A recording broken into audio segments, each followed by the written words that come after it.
Je vais essayer de répondre dans cette vidéo à 4 questions qui m'ont été posées par des lycéennes du lycée Maximilien Perret à Alfortville dans le Val-de-Marne, dans le cadre de l'enseignement d'exploration ICN, informatique et création numérique. Les lycéennes en question sont Amal Tahiri, Clara Martins et Emeline da Silvassa. Première question, quel parcours avez-vous effectué pour en arriver là? J'ai fait des études de lettres à la Sorbonne jusqu'à l'agrégation de lettres modernes. J'ai commencé par enseigner le français en collège-lycée avant de découvrir ce qu'on appelait à l'époque, au début des années 90, l'enseignement assisté par ordinateur.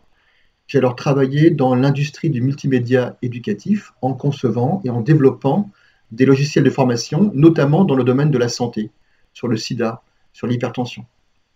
Puis, j'ai rejoint l'enseignement supérieur et la recherche, notamment sur les récits interactifs et la littérature numérique. J'ai pu ainsi concilier mes deux passions, le numérique et le multimédia d'un côté, la littérature de l'autre.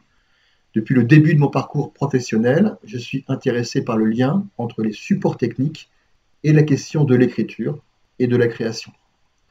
Deuxième question, pensez-vous que les littéraires ont une vraie place dans l'art numérique? Bien sûr.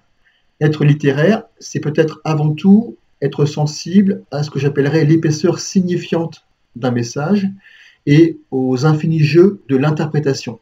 Le fait qu'un même texte soit ouvert aux interprétations. Et ce que les littéraires apportent, c'est une sensibilité à la complexité des postures d'interprétation, mais aussi à l'esthétique d'un message à travers la question du style.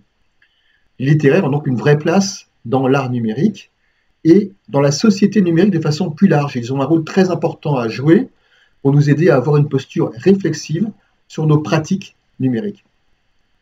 Troisième question, selon vous, quelle place a l'art numérique dans la société future? On a besoin de l'art et de la littérature pour donner du sens à notre vie. On en a d'autant plus besoin actuellement pour comprendre ce qui nous arrive avec le numérique, les réseaux sociaux, l'intelligence artificielle, les objets connectés.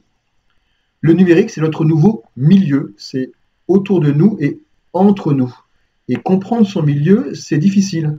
Un poisson a par exemple vraiment conscience qu'il est dans l'eau que quand on le sort de l'eau. Il se rend compte alors qu'il était dans un milieu aquatique.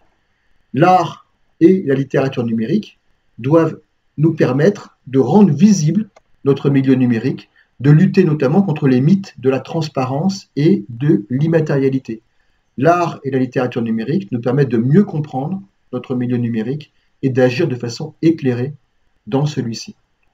Quatrième question, les écrans vont-ils remplacer les livres? Non, les deux vont coexister encore pendant longtemps. Cela correspond à deux supports différents, aux propriétés différentes. On ne fait pas les mêmes choses avec un support imprimé et avec un support numérique.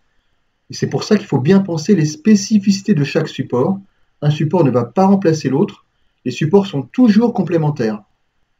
Pensez les liens entre les supports numériques et les écrans d'un côté et les supports imprimés, notamment les livres de l'autre, est quelque chose de passionnant, mais aussi pensez les liens entre le numérique et le monde physique. L'écriture numérique implique sans doute un rapport au monde élargi par rapport à l'écriture graphique. De plus en plus, les écrits sont des programmes ou des données pour des programmes. On peut penser aux objets connectés, aux imprimantes 3D. Toute écriture peut potentiellement agir directement sur le monde physique. Je prends un rendez-vous sur mon smartphone, le programme va faire venir un taxi. L'écrit numérique peut agir directement sur le monde physique. C'est ce type de questions que l'enseignement d'exploration informatique et création numérique doit vous permettre d'aborder et j'aimerais beaucoup être à votre place.